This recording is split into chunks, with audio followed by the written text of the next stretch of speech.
Leu? Boa noite, senhores. O povo tá meio mais animadinho, né? A última vez que eu vim, tava o povo meio encolhidinho, mais as almas que deu boa noite do que assistência, né? Sempre uma grande alegria estar nessa casa, estar com vocês, né? Compartilhando todo esse campo vibracional que essa casa tem. E me sinto muito honrada de poder vir aqui para a gente poder fazer essa troca.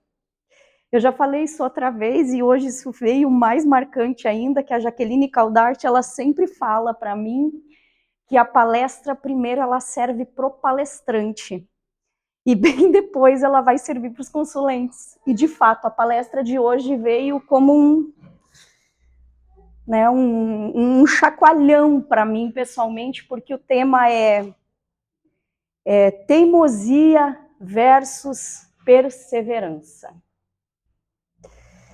E é interessante porque linka muito com um livro que eu andei olhando, que eu achei extremamente útil para os dias de hoje, recomendo a leitura para quem gosta de ler. Esse livro chama-se A Sociedade dos Cansados.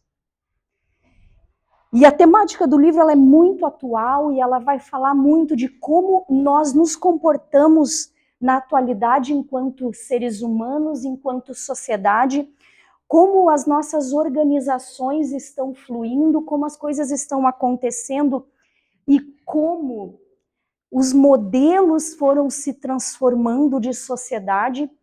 E antigamente, como nós tínhamos processos hierárquicos de pessoas que demandavam, né, que ditavam as regras as quais a gente seguia, e hoje isso já não é tão respeitado, isso já não existe tanto quanto antigamente, mas nós criamos dentro da nossa mente esse chefe que fica cobrando o desempenho da gente.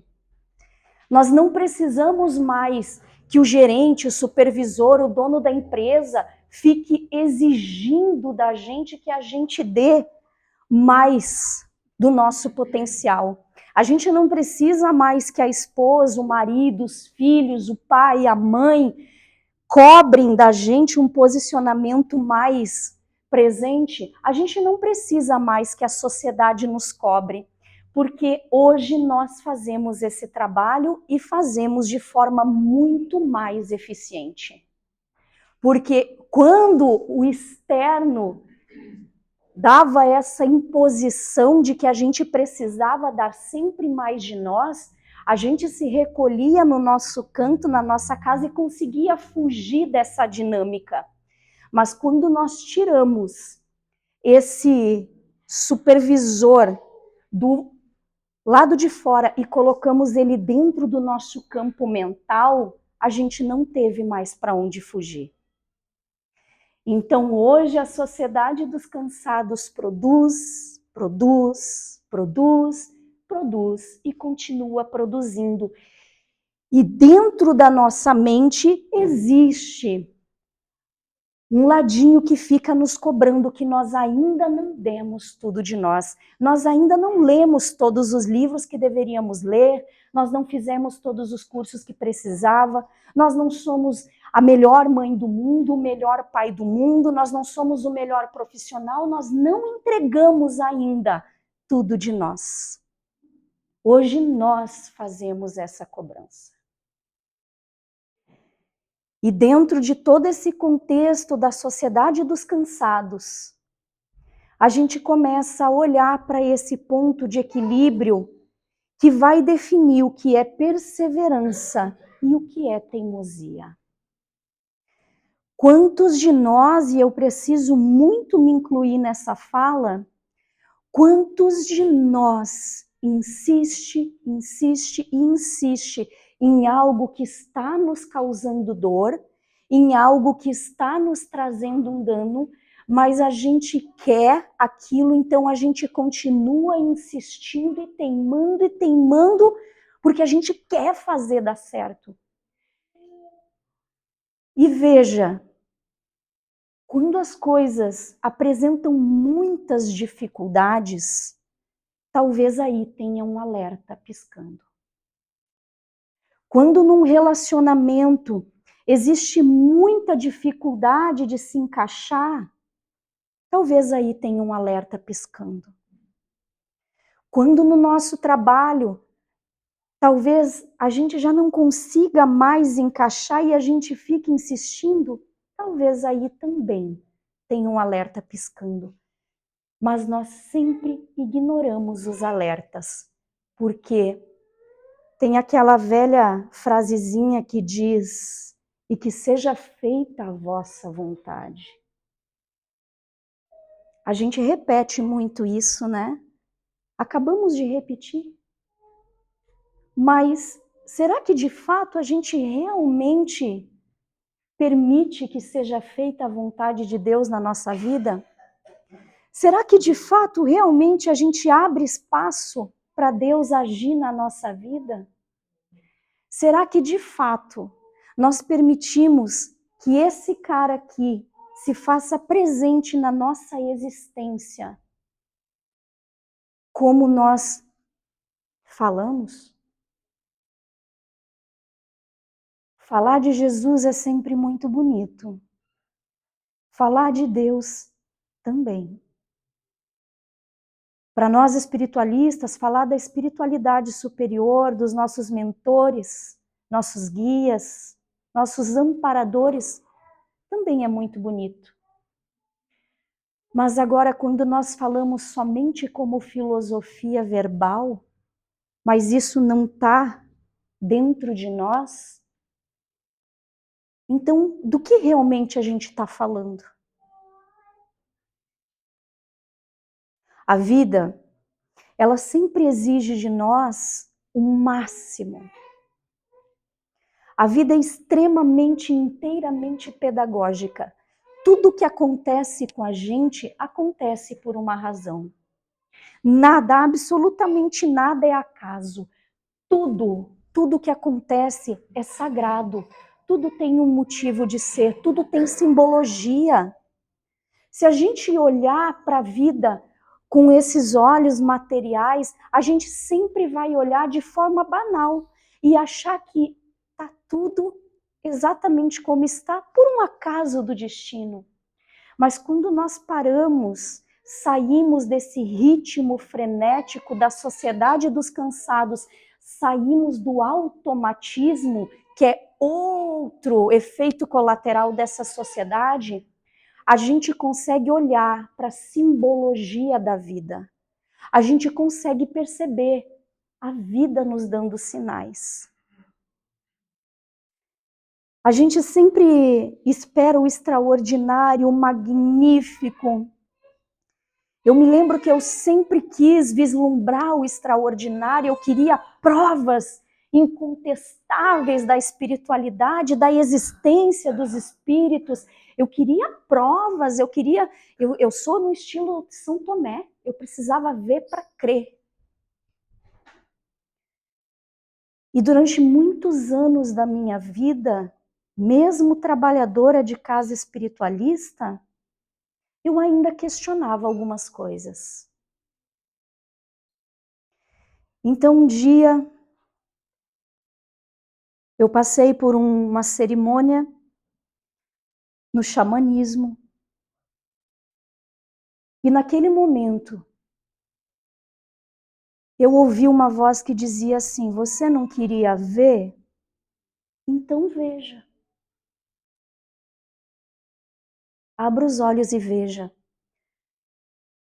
Mas não os olhos do teu corpo físico. Abra os olhos da tua mente, do teu coração e da tua alma.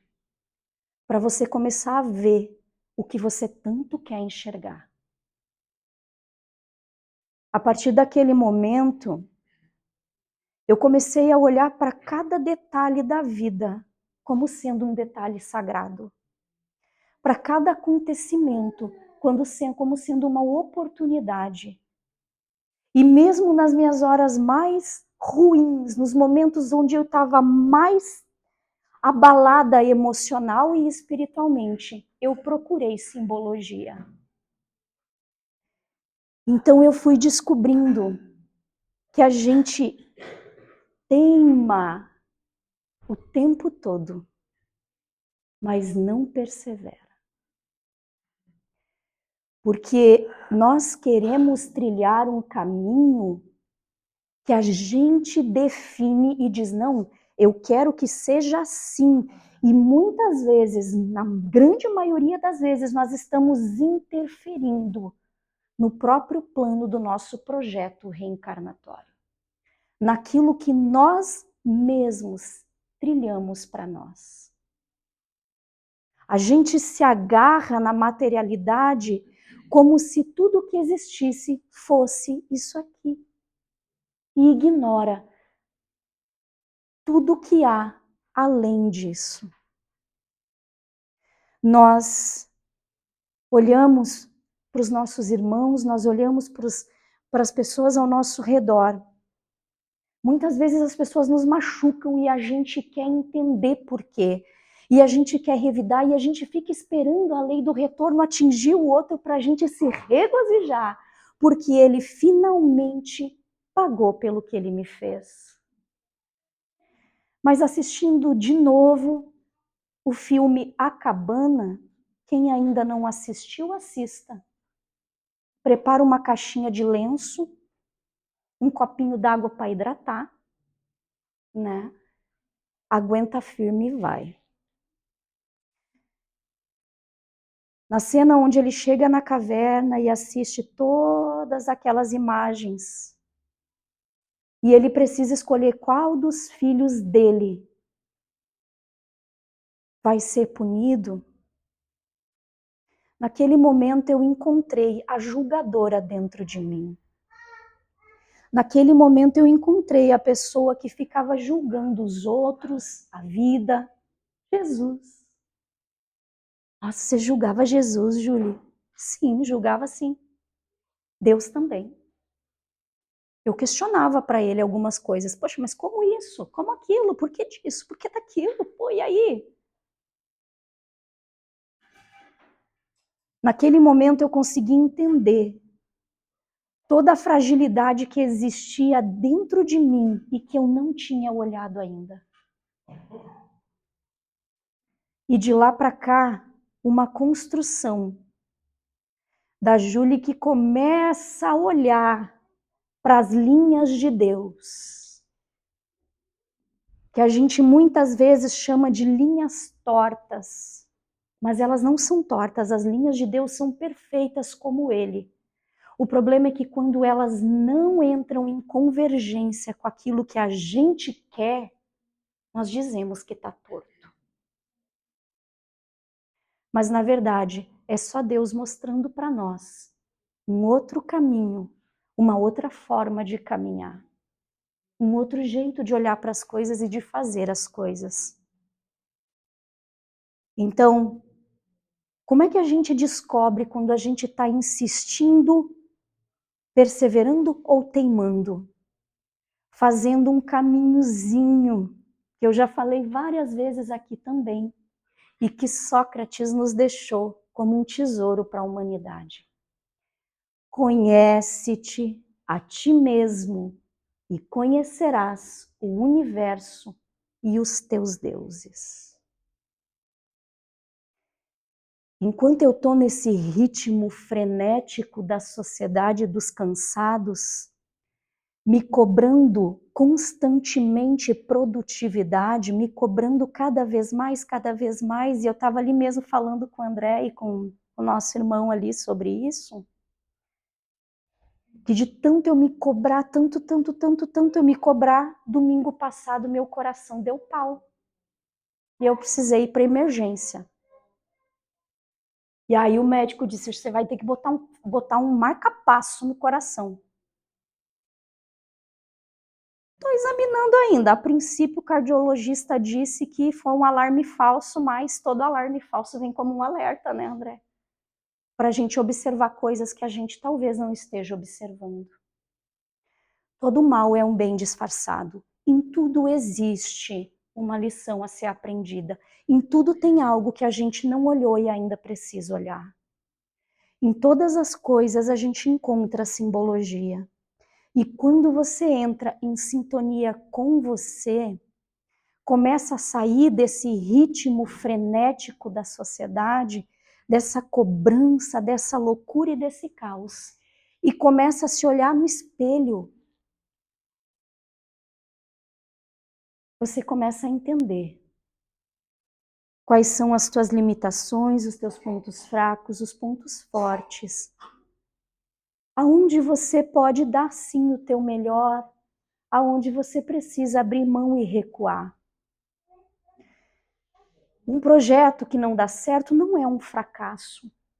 É apenas um ciclo encerrando para você iniciar outro. Pegar aquele aprendizado e fazer melhor. Muitos de vocês que me assistem sabem, eu tenho uma padaria. E sempre foi o sonho da minha vida ter uma padaria. Eu sempre trabalhei nisso, 26 anos trabalhando em padaria. E abrimos a nossa empresa no ano passado, ela está com 1 ano e meio de atividades. E há um mês atrás, mais ou menos, nós beiramos a falência. Por má administração, óbvio, porque nenhuma empresa quebra, quebram os donos. Naquele momento eu me desesperei, entrei em pânico, achei que a gente ia perder tudo pelo que a gente estava batalhando uma vida inteira. Chorei muito, briguei muito, reclamei muito. E aí eu percebi que eu vinha teimando em vários processos que a vida já estava me mostrando, me dando sinais, e eu teimava. E quando eu digo a vocês que todo mal é um bem disfarçado, no momento do nosso maior desespero, nós descobrimos uma forma de fazer melhor. E conseguimos dar a volta, sair daquela situação e colocar nossa empresa nos trilhos, agora muito mais forte e edificada. E nisso, a gente pode pegar para todos os patamares da nossa vida, para tudo que a gente faz. A gente pode olhar para o nosso casamento. A gente pode analisar e observar o nosso casamento e encontrar dentro do nosso casamento aonde que não está fluindo e o que não está fluindo. Hoje em dia está na moda trocar, né? Hoje em dia se troca muito de parceiro, de parceira. Antigamente as pessoas reconstruíam as relações.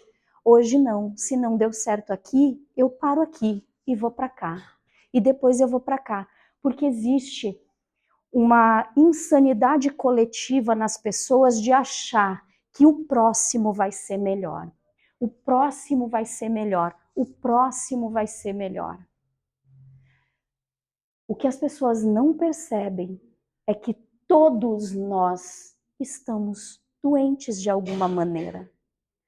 Todos nós temos coisas para olhar dentro de nós e para curar. E quando nós não curamos aquilo que não está legal dentro da gente, a vida vai apresentar novas situações para a gente reviver o mesmo processo e encontrar aonde precisa ser mexido. Não há como fugir desse círculo que nós criamos com as nossas ações, sentimentos, pensamentos e emoções. Então, o que cabe a nós pensar e refletir sobre as nossas vidas e os processos que estamos vivendo é onde nós estamos teimando e aonde nós deveríamos perseverar, nos manter firmes. Qual é o propósito da nossa vida? O que de fato nós estamos fazendo aqui? Porque a vida ela é tão preciosa,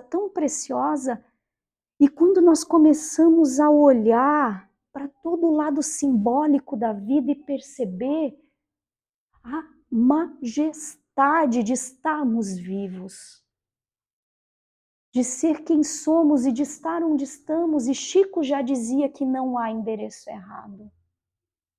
Então, eu não sei o que está acontecendo na sua vida nesse momento, eu não sei o que você veio buscar aqui hoje. Eu não sei quais os processos você está enfrentando e o que você precisa transmutar. Mas de uma coisa eu tenho certeza. Se você fechar os seus olhos do corpo e abrir os olhos do coração, você vai ver de braços abertos Jesus esperando para te acompanhar na caminhada. A gente sempre fala, se Deus quiser, né? É muito comum a gente ouvir essa palavra, essa frase, né? Ai, se Deus quiser, vai dar. Sabe qual é o problema dela? O problema dessa frase é que Deus sempre quer. Ele sempre quer. A gente é que, na verdade, nem sabe o que a gente está procurando. A gente é que muitas vezes trava o processo. Muitas vezes a vida nos mostra que nós estamos andando aqui, mas precisamos ir para cá. E a vida nos puxa para ir para o outro lado. E a gente crava o pé e diz, não, eu vou continuar aqui. E então as coisas vão acontecendo e cada vez mais isso dói na gente. Mas a gente continua trilhando aquele mesmo caminho. Eu sempre ouço as pessoas, eu atendo muitas pessoas na casa onde eu trabalho, e eu ouço muito as pessoas dizerem assim, a minha vida está toda trancada, a minha vida não flui, as coisas não acontecem, eu não consigo me relacionar, eu não consigo destravar o dinheiro na minha vida, o meu trabalho não anda. O dia que tiver um dia de trabalho lá que eu não escute isso, eu acho que ali a regeneração vai estar no seu ápice. Porque de cada 10 pessoas que eu atendo, 9 trazem essa mesma fala. E se tem uma coisa que eu aprendo com a vida todos os dias e posso falar para vocês é: nada muda. Eu mudo.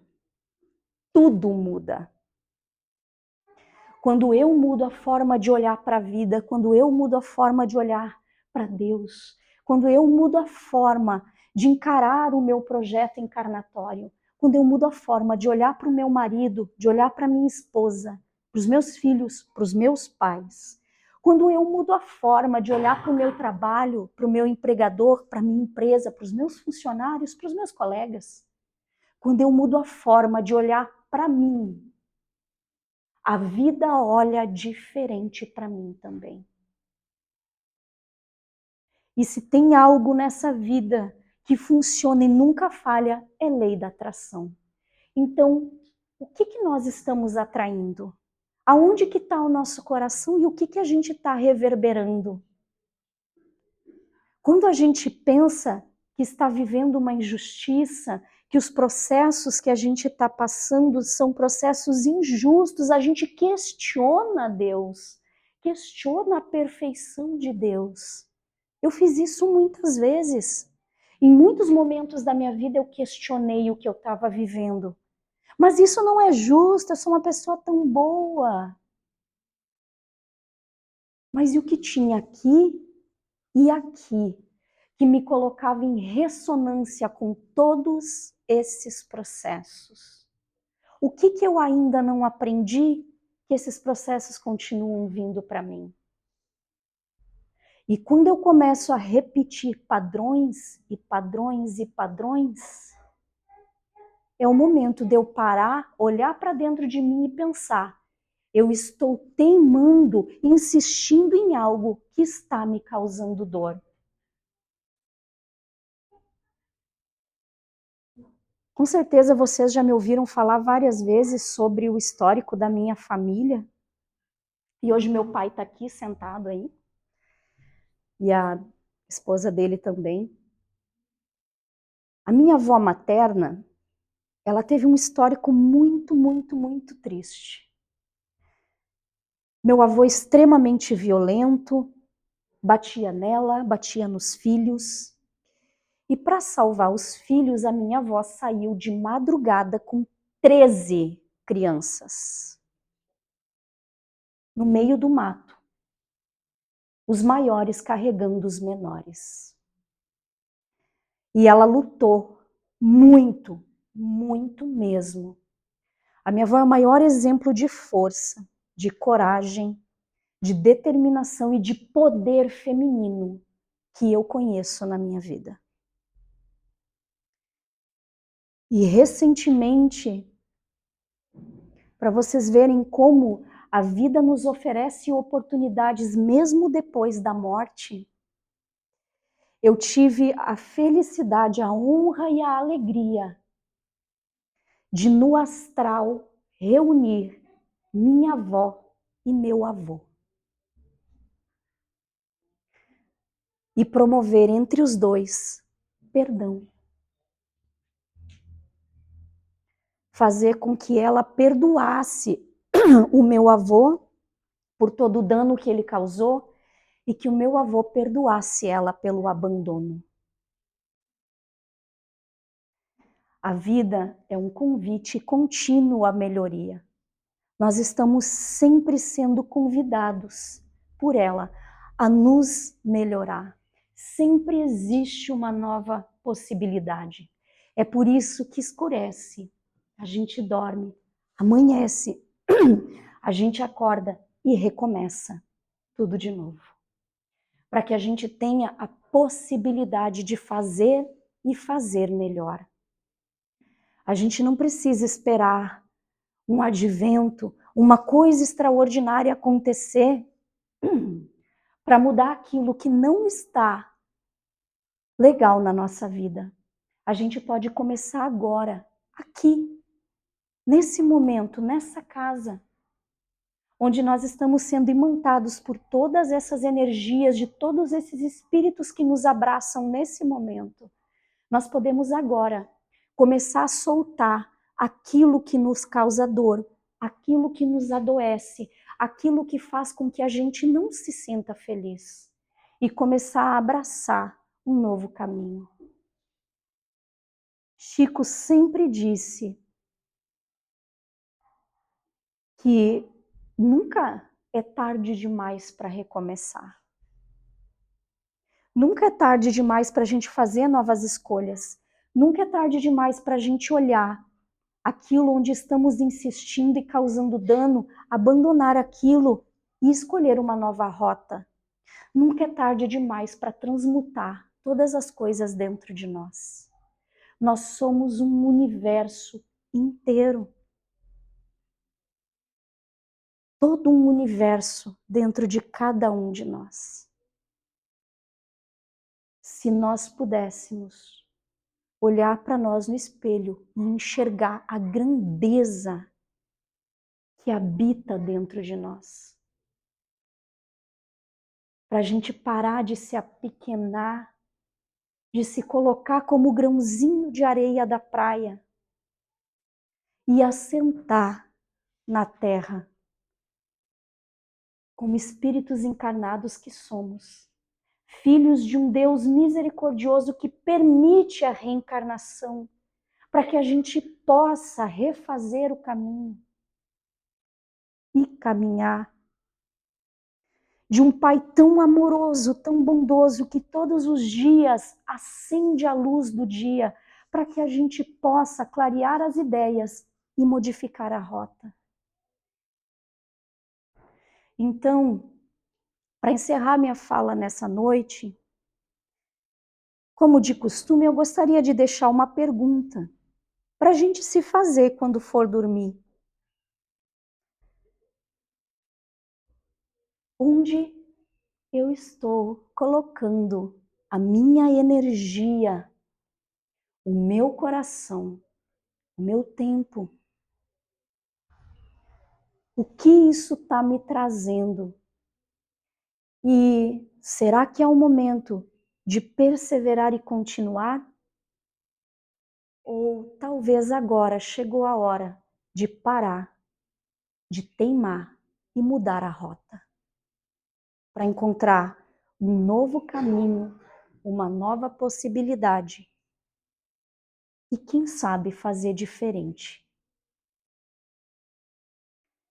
Eu espero do fundo do meu coração que cada um de vocês volte para casa com um pouquinho daquilo que veio buscar hoje, de acordo com o merecimento de cada um. Espero ter sido útil e que vocês possam, na noite de hoje, com todo o trabalho que vai acontecer nessa casa,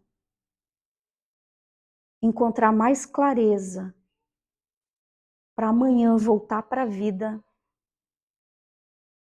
e, quem sabe, fazer um novo caminho. Muito obrigado, uma ótima noite para vocês.